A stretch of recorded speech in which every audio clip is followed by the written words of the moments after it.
যে ঘৰত থকা পৰিয়ালটোৰ দেৱৰ স্বামী শহুৰ দেউতা শাহু আই আদি কাৰো প্ৰতি অকণো বেয়া ভাৱ নাৰাখি সকলোৰে প্ৰতি সমান মৰম স্নেহ ৰখাৰ ব্যৱস্থাটো ১ নম্বৰতে পালন কৰিব লাগিব।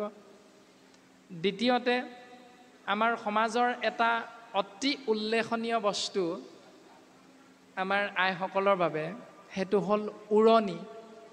এতিয়া উৰণিখন সাম্প্ৰতিক সময়ত সমাজত হিন্দু ধৰ্মৰ সমাজ ব্যৱস্থা নাৰী শক্তিৰ মাজত কিমানগৰাকী নাৰীয়ে সাম্প্ৰতিক সময়ত উৰণিখন পালন কৰোঁ, মানে আশ্ৰয় কৰোঁ।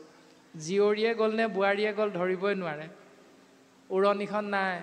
তাৰপাছত সেন্দুৰখন ল'বলৈ যাওঁতে সেন্দুৰ ক'ত আছে বিচাৰি ফুৰিব লাগিব, জীয়ৰী নে বোৱাৰী ধৰিবই নোৱাৰে। ছ'চিয়েল মিডিয়াততো দেখিয়ে আছে যে এছাৰিৰ আগত শিক্ষা বুলি যিটো প্ৰবাদ আছিল আজিৰ পৰা 50 বা 40 বছৰ আগত, আৰু এতিয়া কি হ'ল, যদি শিক্ষকে ছাত্ৰক কেনেবাকৈ এচাত মাৰে তেতিয়াহ'লে পিতৃ মাতৃয়ে গৈ একেবাৰে সেই শিক্ষকক সেই বিদ্যালয়ৰ পৰা নিলম্বন কৰোৱাৰ পৰ্যন্ত, কাণত ধৰি উঠ বহ কৰা পৰ্যন্ত ছ'চিয়েল মিডিয়াত কিন্তু আপুনি মই সাম্প্ৰতিক দেখিবলৈ পাওঁ। আৰু শাস্ত্ৰই কি ক'লে তেতিয়াহ'লে? আৰু আপুনি মই বাস্তৱত কোনটো নিয়ম পালন কৰি আছোঁ? এতিয়া ঋষভে পিতৃ হিচাপে কি কৰিছে?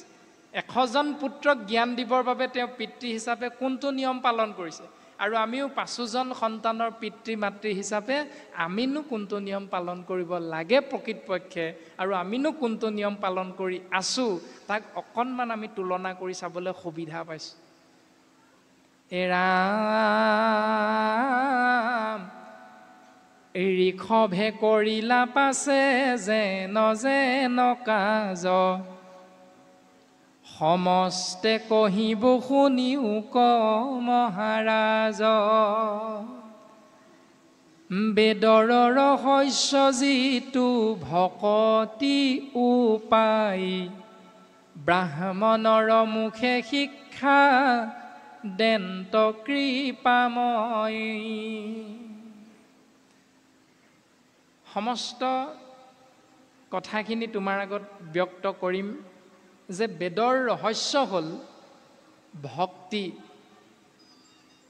সেই ভক্তি পথটো কেনেকৈ ব্ৰাহ্মণসকলৰ মুখেৰে কৃষ্ণ তত্ত্বই নিজৰ পুত্ৰসকলক দিব পাৰে, তাৰে চিন্তা কৰি কি কৰিছে? ৰাম একদিনা পুত্ৰ গণলৈয়া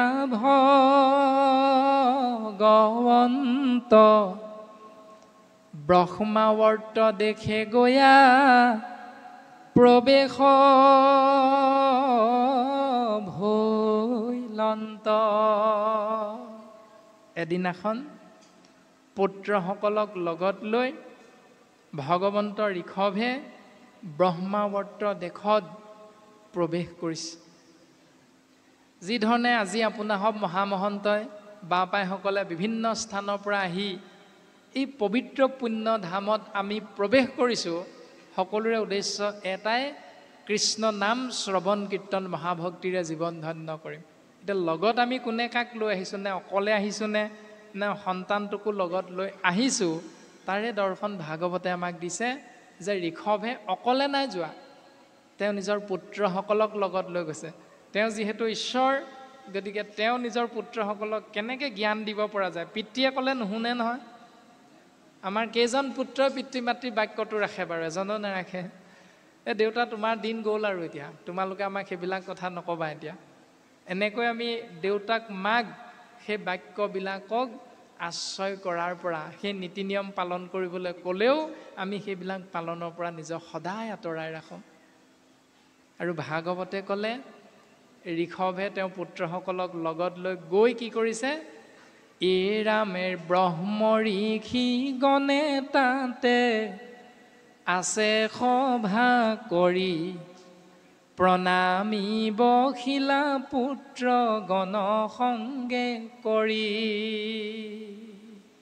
প্ৰথম দৰ্শনটো দিছে ঋষভৰ যে ব্ৰহ্ম ঋষিগণে যিহেতু তাত সভা কৰি আছে, সভা কৰি থকা সেই স্থানডোখৰত 100জন পুত্ৰক লগত লৈ যেতিয়া ঋষভ উপস্থিত হ'ল, তেতিয়া ঋষভৰ প্ৰথম বাক্যটো কি হ'ব লাগিছিল?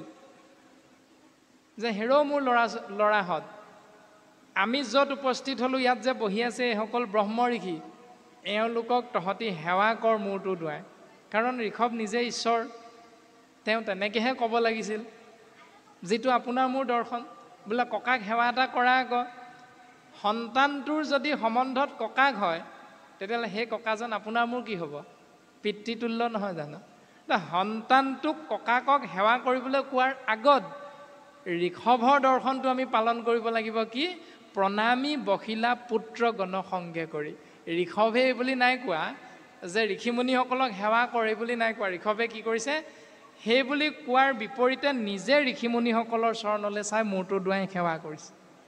দেউতাকক সেৱা কৰা দেখি 100জন পুত্ৰই আপোনা আপুনি ঋষিমুনিসকলক সেৱা কৰিবলৈ বাধ্য হৈ গ'ল।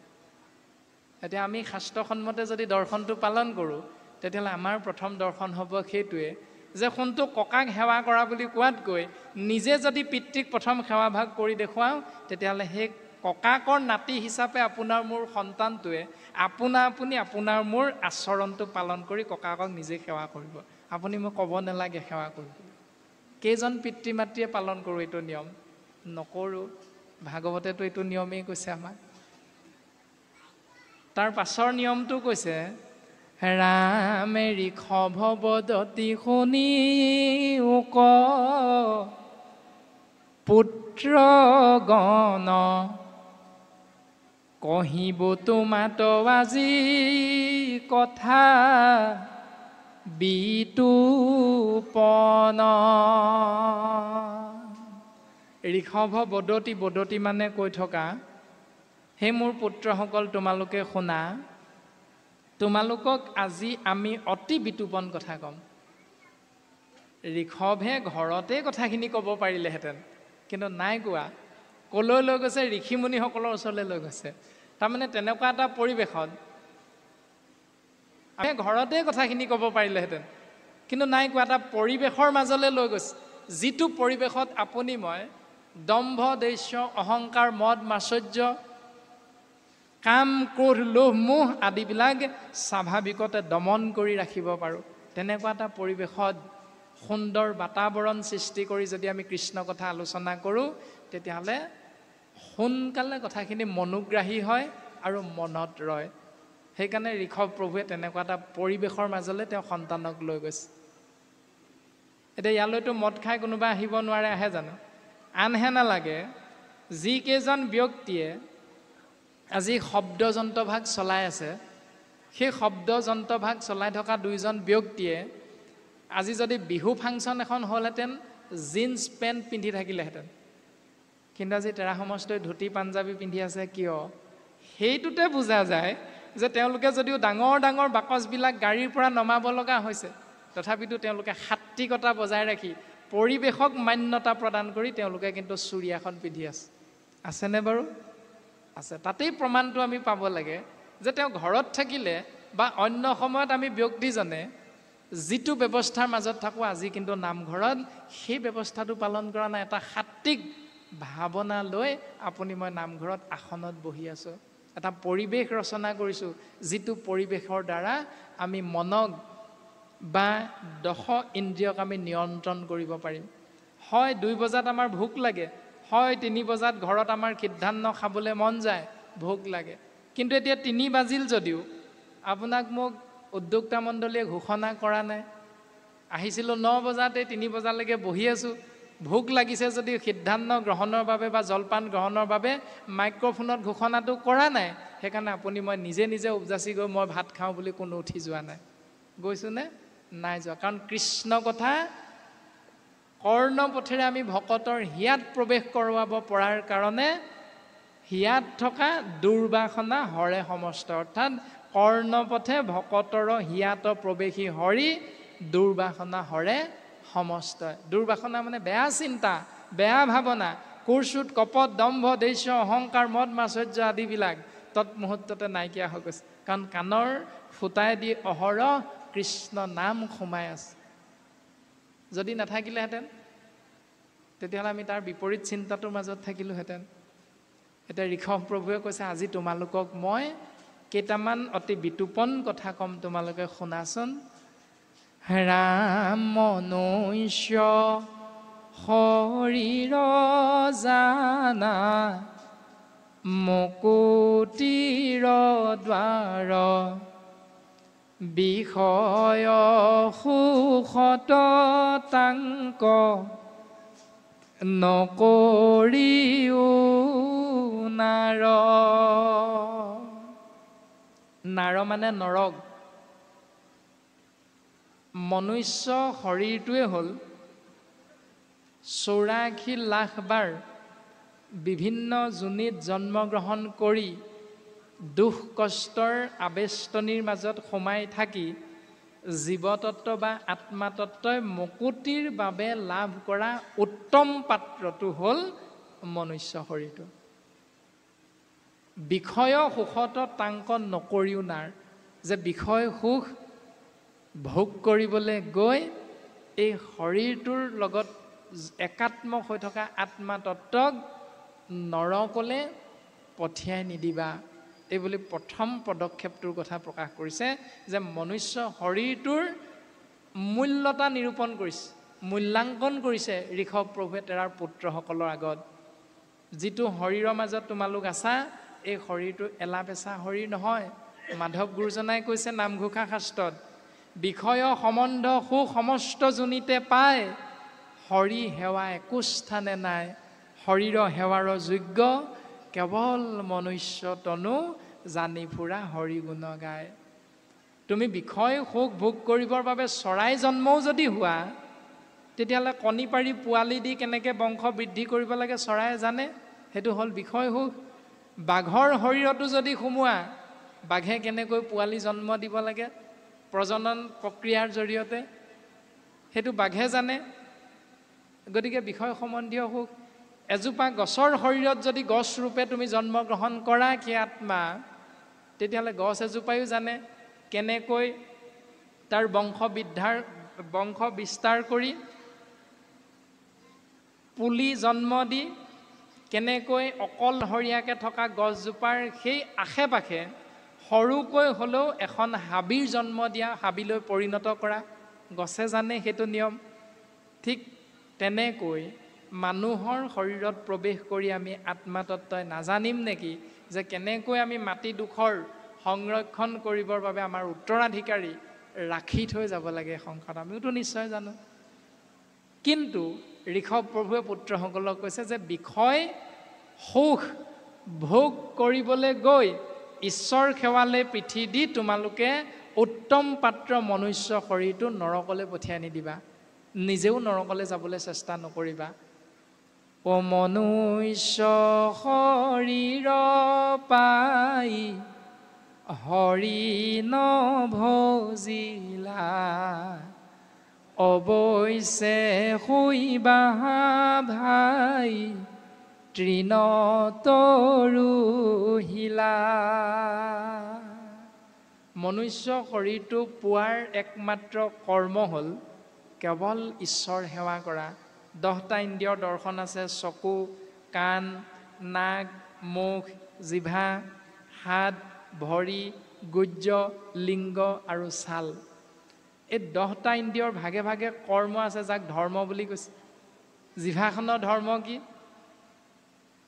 আপুনি মই শৰীৰটোত প্ৰয়োজন সাপেক্ষে শক্তি লাভৰ বাবে গ্ৰহণ কৰিব বিচৰা আহাৰখিনি দাঁতকেইটাই চুবাই জিভাখনৰ ধৰ্মটো হ'ল ভিতৰলৈ ঠেলা মাৰি দিয়া হয়নে নহয় বাৰু জিভাখনেহে ঠেলা মাৰি দিয়ে জিভাখনে ঠেলা মাৰি দিওঁতে জিভাখনৰ পৰম স্বধৰ্মটো কি হে জিভা সদা তোৰ মধু ৰেখে প্ৰিয় মাত্ৰ হেৰ' জিভা তোৰ ধৰ্ম হ'ল সদায় মৌৰ ৰস পান কৰা জান তই ৰসৰ হাৰক তই যিটো বস্তু ভিতৰলৈ সোমোৱাই দিয় উদৰলৈ তাৰ ৰসৰ সাৰটো তই জান জ্বলা টেঙা তিতা মিঠা কেঁহা এইবিলাক কোনে দিয়ে আমাক জ্ঞানটো জিভাখনে দিয়ে সেইকাৰণে জিভাৰ ধৰ্ম হ'ল সেইটো শৰীৰটোক সেইটো জ্ঞান দিয়াটো কিন্তু ডিঙিটো পাৰ হৈ যোৱাৰ পাছত জ্বলা টেঙা তিতা মিঠা কেঁহা সকলোবিলাক এক হৈ নাযায়নে বাৰু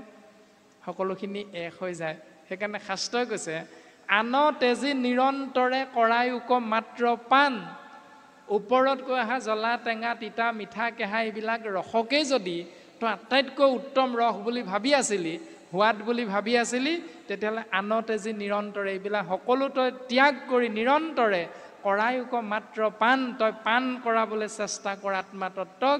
নাৰায়ণৰ নাম অমৃতক, নাৰায়ণ ৰূপী নাম অমৃত এভাগ আছে, তই তাক পাণ কৰাই আত্মাতত্ব সন্তুষ্ট কৰিবলৈ চেষ্টা কৰ। এইবুলি জিভাৰ ধৰ্মটো শাস্ত্ৰই আমাক শিকাইছে। গতিকে মানুহ নামৰ এই শৰীৰটোত থকা 24টা তত্ত্বৰ 10টা ইন্দ্ৰিয়ৰ যি স্বধৰ্ম, সেই স্বধৰ্মবিলাক আমি কেনেকৈ পালন কৰিম, স্বধৰ্মবিলাক কি কি, শাস্ত্ৰই সুন্দৰভাৱে আমাক জ্ঞান প্ৰদান কৰিছে, উপদেশ প্ৰদান কৰিছে। ৰামে শোকৰৰো আছে বিষয়ৰ ভোগ যত, বিস্তাৰ ভোজনে শোকৰীৰ সম্ভোগত। শোকৰ মানে কি? গাহৰি। শোকৰৰো আছে বিষয়ৰ ভোগযত, গাহৰিয়েও জানে কেনেকৈ সুখ ভোগ কৰিব লাগে বিষয়ত।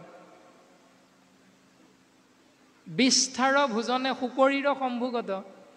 গাহৰিৰ দুটাই নিয়ম, এটা হ'ল য'ত বান্ধি থব তাতেই মল মূত্ৰ ত্যাগ কৰা, তাকে মুখেৰে খুচৰি খুচৰি আহাৰ হিচাপে গ্ৰহণ কৰা, আৰু মাইকী গাহৰিজনীৰ লগত সম্ভোগত লিপ্ত হৈ কেনেকৈ 9-10টা পোৱালি জন্ম দিব লাগে, সেইটো গাহৰিয়েও জানে। তাৰ ধৰ্ম কৰ্ম সেইটোৱে, তাৰ বাহিৰে বেলেগ নাই। এতিয়া আমাক কৈছে বিষ্ঠাতুল্য বিষয়ক এতেকে তেজীবা, দিব্য তপ কৰি হবে হৰিক ভজিবা। সেইকাৰণে গাহৰিৰ ধৰ্মটো এৰিবা। বিষ্ঠাতুল্য বিষয়ক এতেকে তেজীবা। গাহৰিৰ যিটো ধৰ্ম, য'তে পায় ত'তে খোৱা, য'তে বান্ধি থৈ আহে তাতে মল মূত্ৰ ত্যাগ কৰা, আকৌ তাতে খুচৰি খুচৰি খোৱা, এনেকুৱা স্বভাৱটো যদি আপোনাৰ মোৰ আছে, তেতিয়াহ'লে সেই স্বভাৱটো এৰিবলৈ কৈছে। তাৰপাছত চৰকাৰে বাৰু এটা নিয়ন্ত্ৰণ কৰি দিলে, 1 বা 2টা ল'ৰা ছোৱালী হ'লেই গৃহস্থী ধৰ্মৰ বিষয়বস্তুটো সামৰিবলৈ চৰকাৰে অকণমান নিয়ম এটাও বান্ধি দিলে।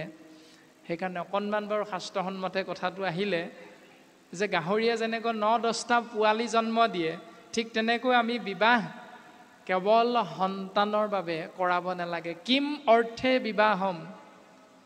ঋষিমুনিসকলেও প্ৰশ্ন কৰিছে যে বিবাহ কিয় কৰিব লাগে? পুত্ৰ লাভৰ বাবে বিবাহ কৰিব লাগে। যদি পুত্ৰ লাভৰ বাবে বিবাহ কৰিব লাগে, তেতিয়াহ'লে শাস্ত্ৰত অকণমান আগতে কোৱা কথাটো আমি আশ্ৰয় কৰা হৈছিল যে পুত্ৰই উদ্ধাৰে যদি কহি আছে শাস্ত্ৰ, যদি শাস্ত্ৰই কৈছে পুত্ৰ লাভৰ বাবে বিয়া কৰাব লাগে, তেতিয়াহ'লে সেই পুত্ৰটোৰ নাম কি? বৈষ্ণৱ পুত্ৰক প্ৰতি বলি আছে মাত্ৰ। তেতিয়াহ'লে সেই পুত্ৰটো হ'ব লাগিব বৈষ্ণৱ পুত্ৰ। সেইকাৰণে দিব্য তপ কৰি হবে হৰিক ভজিবা। তোমালোকে যেনেকৈ ছাত্ৰানাং অধ্যয়নং তপ, ছাত্ৰ অৱস্থাত অধ্যয়ন কৰাটোৱে যেনেকৈ তপস্যাৰ কথা বুজায়, ঠিক তেনেকৈ আমি গৃহস্থী ধৰ্ম পালনৰ বাবে হৰি সেৱাৰ মাধ্যমেৰে সেই ব্যৱস্থাটো আমি আশ্ৰয় কৰিব লাগিব, নিজক আগবঢ়াই নিব লাগিব। যদি হৰি সেৱা কৰা নাই, শৰণ ভজন গ্ৰহণ কৰা নাই, বা শৰণ ভজন গ্ৰহণ কৰাৰ পাছতো যদি গাহৰিৰ দৰে নিয়মটোকে পালন কৰোঁ, তেতিয়াহ'লে তাৰ দ্বাৰা আপুনি মই এই সংসাৰ ধৰ্মত, সংসাৰৰ বাবে, সমাজৰ বাবে এটি সুযোগ্য সন্তান আমি আগবঢ়াই দিব নোৱাৰিম। গতিকে মোৰ পুত্ৰসকল, তোমালোকে শুনা, ৰামে ব্ৰহ্মানন্দ সুখক লভিবা বিকলে, তাহাৰ উপায় কহোঁ শুনিও সকলে। এনেকৈ দিব্য তপৰ জৰিয়তে, নীতি নিয়ম আচাৰ আচৰণৰ জৰিয়তে যদি ঈশ্বৰ পুৰুষৰ চিন্তাত ৰতি হোৱা, ব্ৰতী হোৱা, ভক্তি কৰা, ৰতি প্ৰীতি ভক্তিৰ মাধ্যমেৰে জীৱন আগবঢ়াই নিয়া, তেতিয়াহ'লে অবিকলে ব্ৰহ্মানন্দ সুখ তোমালোকে লাভ কৰিব পাৰিবা। তাহাৰ উপায় কহোঁ শুনিও সকলে। তাৰ উপায়টো তোমালোকক কম, শুনা। ব্ৰহ্মানন্দ সুখ লাভৰ বাবে প্ৰথম উপায়টো দিলে। ইৰামে মহন্তৰ সেৱা জানা, মুকুতিৰ দ্বাৰ, স্ত্ৰী সংগীৰ সংগ, নৰকক যাইবাৰ। যদি ভকত বৈষ্ণৱক সেৱা কৰা তেতিয়াহ'লে মুক্তিৰ দুৱাৰখন খোল খাই যায়। মুক্তিৰ দুৱাৰখন খুলিবলৈ ভকতক কৈ দিবগৈ নালাগে, মই বান্ধোনৰ মাজত আছোঁ, মুকলিৰ দুৱাৰখন মোক খুলি দিয়া মুক্তিৰ বাবে, বন্ধনৰ পৰা মোক মুক্তি কৰি দিয়া বুলি ক'বগৈ নালাগে। ভকতক তুমি সেৱা কৰা, ভকতক সেৱা কৰাৰ মাধ্যমেৰে তুমি বিচৰা মুক্তিৰ দুৱাৰখন আপোনা আপুনি খোল খাই যাব। তাৰপিছত নৰকৰ দুৱাৰখন খুলি দিবলৈ তুমি ক'বগৈ নালাগে। নৰকৰ দুৱাৰখন খুলি দিবৰ বাবে বা খোল খাবৰ বাবে তুমি কাৰ সংগলৈ যাবা? স্ত্ৰী সংগ আশ্ৰয় কৰা, তুমি নৰকলৈ যোৱা পথখন আপোনা আপুনি খোল খাই যাব। তাৰমানে যিটো বেইছাবৃত্তি বুলি কোৱা হৈছে।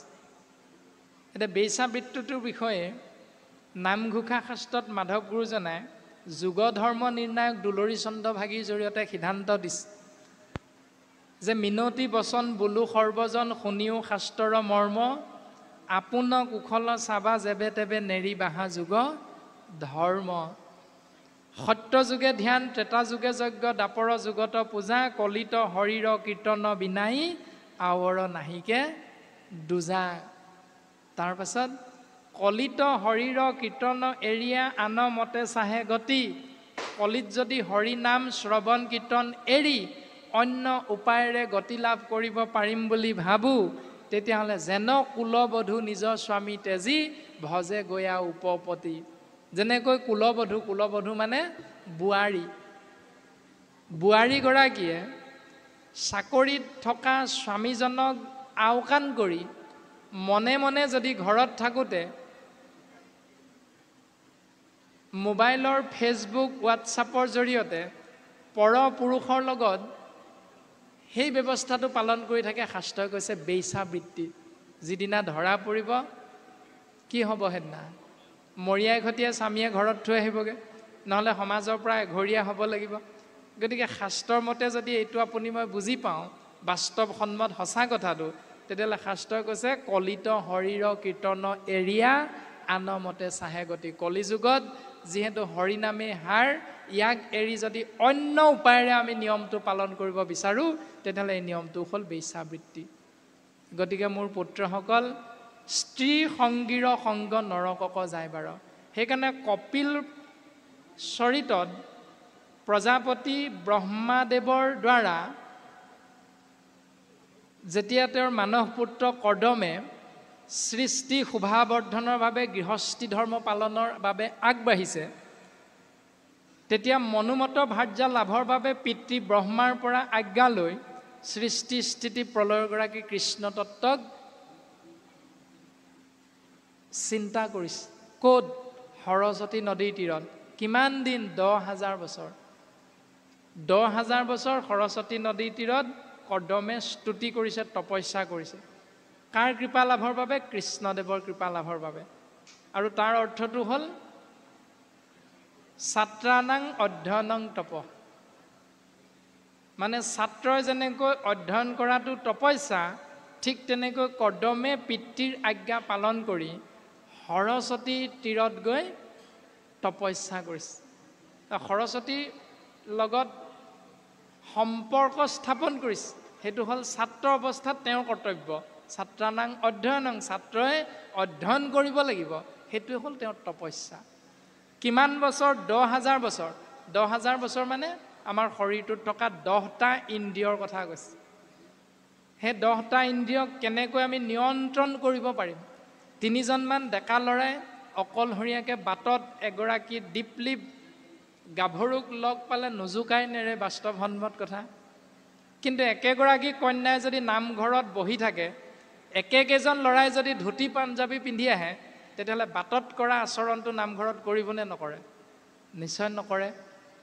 কিন্তু আজি যিকেইজন বা আমি ইয়াত বহি আছোঁ, চেণ্ডেল আমি গেটৰ বাহিৰতে থৈছোঁ, কিন্তু একেযোৰ চেণ্ডেল ৰাতিলৈ ভাওনা হ'লে ক'লৈ লৈ আহোঁ? নামঘৰৰ ভিতৰলৈ লৈ আহোঁ। কিয়? কাৰণ ভাওনাত মানে কিটো নাইনো, আপুনি মই যাৰ বাবে চেণ্ডেলযোৰ ভিতৰলৈ লৈ আহোঁ, কিবা এটা পাৰ্থক্য আছে। কোনোবা এদিন বুজিবলৈ বা জানিবলৈ চেষ্টা কৰোঁনে? নিশ্চয় নকৰোঁ। এই ভাওনাহে পাৰিম দিয়া। 7 দিন 7 ৰাতি ভাগৱত হয়, বইল ভাত খাই থাকে।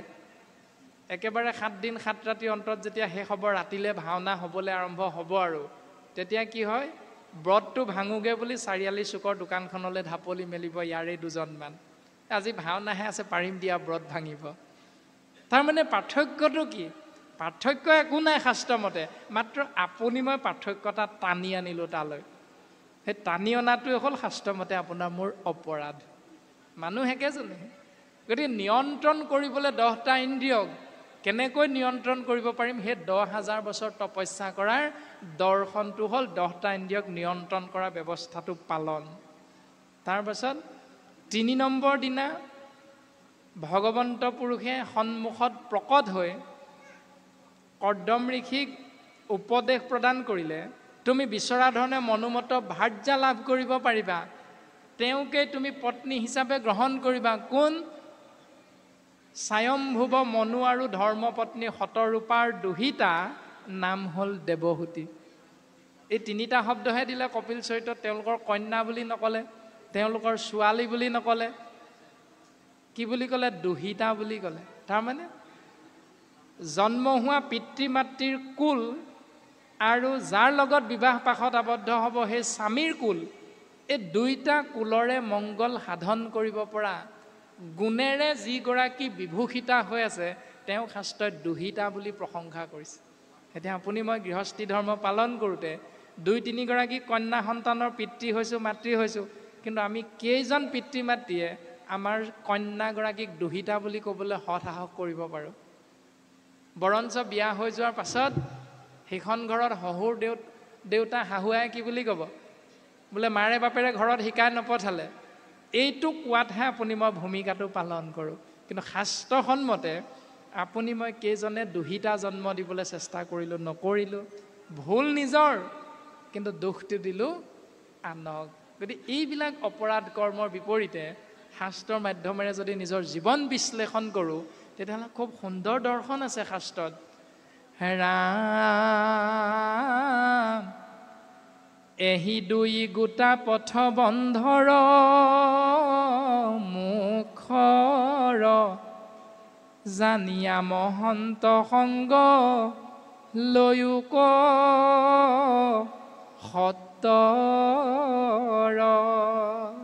এতিয়া এহি 2 গোটা পথ মানে এই 2টা পথ কোনটো?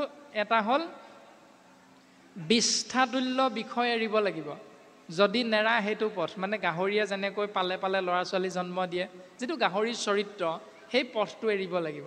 2 নম্বৰ পথটো স্ত্ৰীসকলক সংগী কৰিব নালাগিব। তাৰমানে স্ত্ৰীৰ বিপৰীতে আমি ভাৰ্যাক আশ্ৰয় কৰিব লাগে। ভাৰ্যা মানে কি?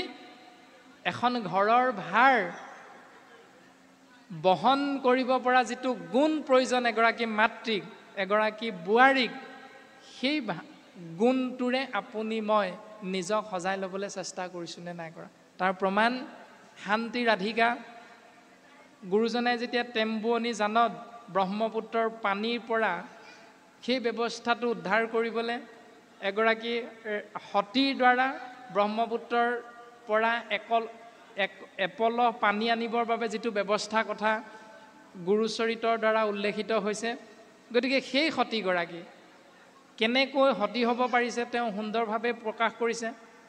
তপ জপ জাগ যজ্ঞ আৰু সদাচাৰ, ধন জন গৃহ পুত্ৰ ভাৰ্যা আপোনাৰ, শুদ্ধভাৱে সমস্তকে অৰ্পিলে কৃষ্ণত, তাকেহে বোলয় ধৰ্ম মহাভাগৱত।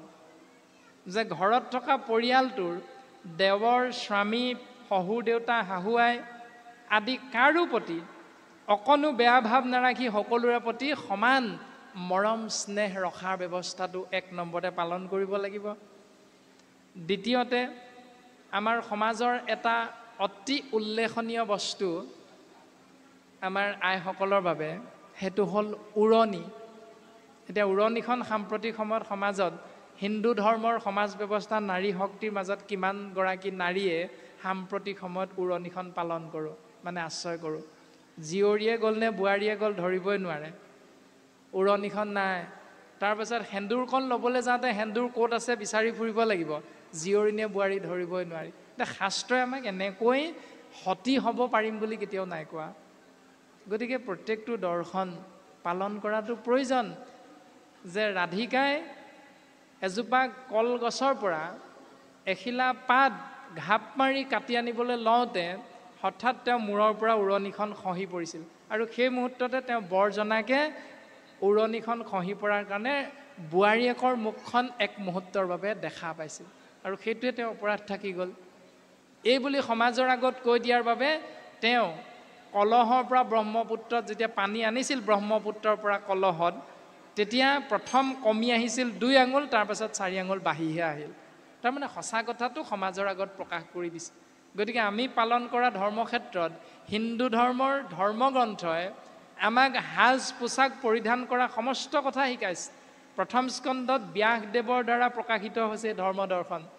দেৱঋষি নাৰদৰ উপদেশ মৰ্মে ব্যাসে যেতিয়া বুজি পালে হৃদয়ত কৃষ্ণক কৰিলন্ত ধ্যান, হৃদয়তে কৃষ্ণক দেখিলা বিদ্যমান। কৃষ্ণৰ মূৰ্তিক যেতিয়া ধ্যান কৰিছে, কৃষ্ণৰ মূৰ্তিক পাছে কৰিলন্ত ধ্যান, হৃদয়ত কৃষ্ণক দেখিলা বিদ্যমান। আৰু কৃষ্ণদত্তক হৃদয়ত দেখা পোৱাৰ লগে লগে আৰু এটা আচৰিত দৃশ্য দেখিছে, বাওঁফালে মায়া দক্ষিণত ভক্তি মাও, দেখি ব্যাসৰ ঋষিৰ ৰোমাঞ্চ ভৈ লগাও। মানে বাওঁফালে মায়া, সোঁফালে ভক্তি, মাজত কৃষ্ণ তত্ত্ব আমাৰ হৰিটোতে আছে। সেইকাৰণে মায়াৰ কৰ্মটো বুজি পালে, মায়ায়ে বান্ধন্ত, ভক্তি মাতৃ মেলাৱন্ত, দুহানো মধ্যস্থভাৱে আছা ভগৱন্ত। এতিয়া বাওঁফালে মায়া, সেইকাৰণে ভকতসকলে যেতিয়া চেলেং চাদৰখন ল'ব, তেতিয়া আমি যেনেকৈ ব্যৱহাৰ কৰিছোঁ চেলেং ভাগ, এনেকৈ ভকতসকলে আশ্ৰয় কৰিব। তাৰমানে মায়াক ঢাকি ভক্তিক উজ্জীৱিত কৰি ৰখাৰ এটা সাজ পোছাকৰ দৰ্শন। এইটো হ'ল শাস্ত্ৰসন্মত। আৰু সেইকাৰণে হিন্দু ধৰ্মত আইসকলে চাদৰখন সোঁফালৰ পৰা বাওঁফালে চিতা মাৰি লয়। বাকী সমাজৰ কথা আমি নকওঁ, কিন্তু হিন্দু ধৰ্মৰ সমাজৰ আইসকলে সাজ পৰিধান কৰা ৰীতি নীতি শাস্ত্ৰসন্মত। তাৰপাছত হাত চাপৰি যেতিয়া বজাব নাম প্ৰসংগ কৰোঁতে, যেতিয়া নামাচাৰ্যই বৰতালযোৰ বজাব, সোঁৱে বাওঁৱে যেতিয়া বাপ ভাইসকল বহিব, তেতিয়া চাপৰিটো যেতিয়া সংগত কৰিব, যিমান বাওঁহতীয়া মানুহজন হ'লেও চাপৰিটো এনেকৈ কোনোবাই বজাই নি বাৰু? নাম প্ৰসংগত বাওঁহতীয়াজনে এনেকৈ বজাই নি, বোলে মই বাওঁহতীয়া এনেকৈ নোৱাৰোঁ নহয়, হেৰা এনেকৈহে পাৰিম, এনেকৈ কোনোবাই বজাই নি? আমি আজিলৈকে দেখা নাই। তেওঁ ভুলে শুদ্ধ এনেকৈয়ে বজাব। কিয়?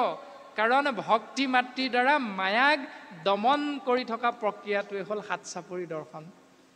হিন্দু ধৰ্মগ্ৰন্থই আমাক নাই শিকোৱা কি? ৰীতি নীতি সমস্ত দৰ্শন, সাজ পোছাক পৰিধান কৰাৰ সমস্তখিনি দৰ্শন দিছে। তাৰ পাছতো আপুনি মই তাক পালন কৰিবলৈ বেয়া পাওঁ, এইটোৱে হ'ল আমাৰ অজ্ঞানতা। এৰা এহি দুই গোটা পথ বন্ধৰ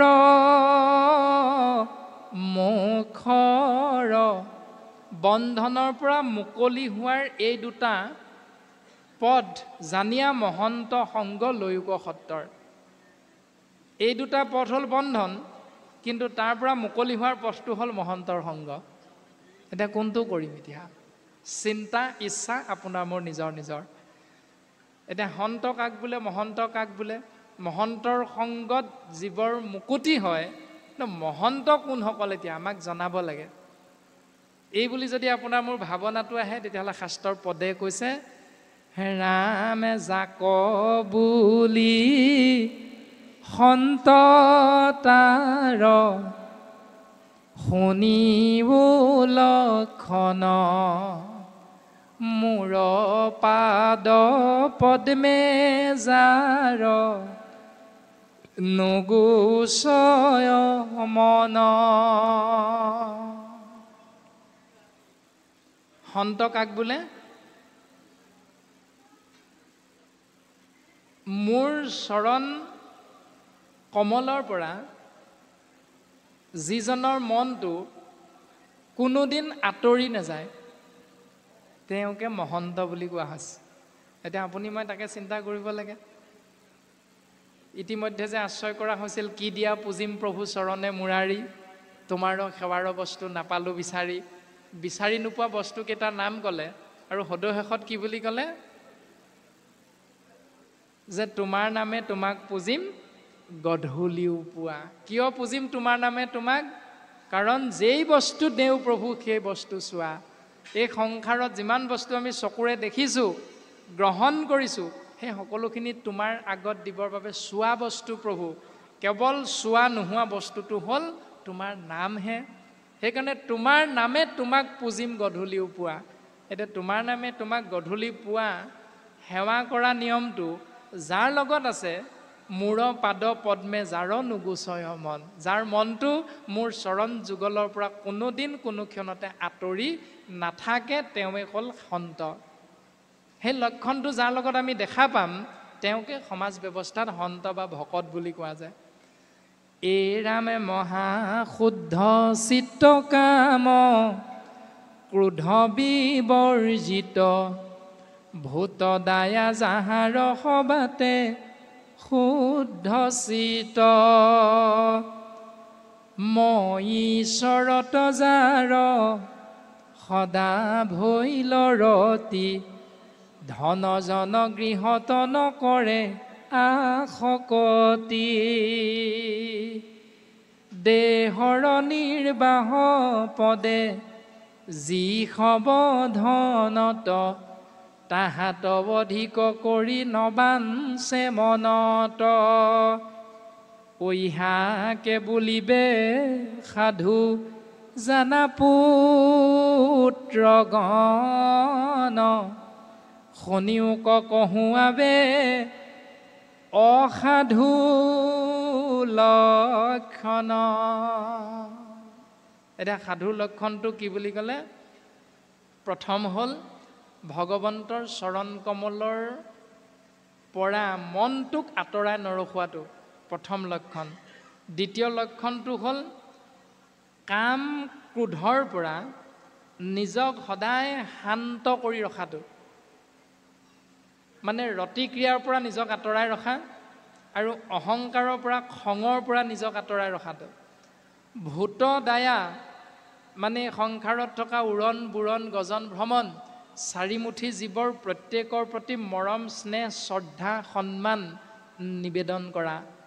তাৰপাছত মই ঈশ্বৰত যাৰ সদা ভৈল ৰতি, সদায় মই ঈশ্বৰৰ চৰণত যিজনৰ ৰতি হ'ল, প্ৰীতি হ'ল, ভক্তি হ'ল, যিজনে ধন, যিজনে জন, যিজনে গৃহত আসক্তিটো নাথাকে, অৰ্থাৎ মোৰ ধন মোৰ জন, মানে মই ধন ঘটিছোঁ, মই ল'ৰা ছোৱালী জন্ম দিছোঁ, মই খুৱাইছোঁ, মই পিন্ধাইছোঁ, তই আকৌ ক'বলৈ ক'ৰ পৰা আহিলি?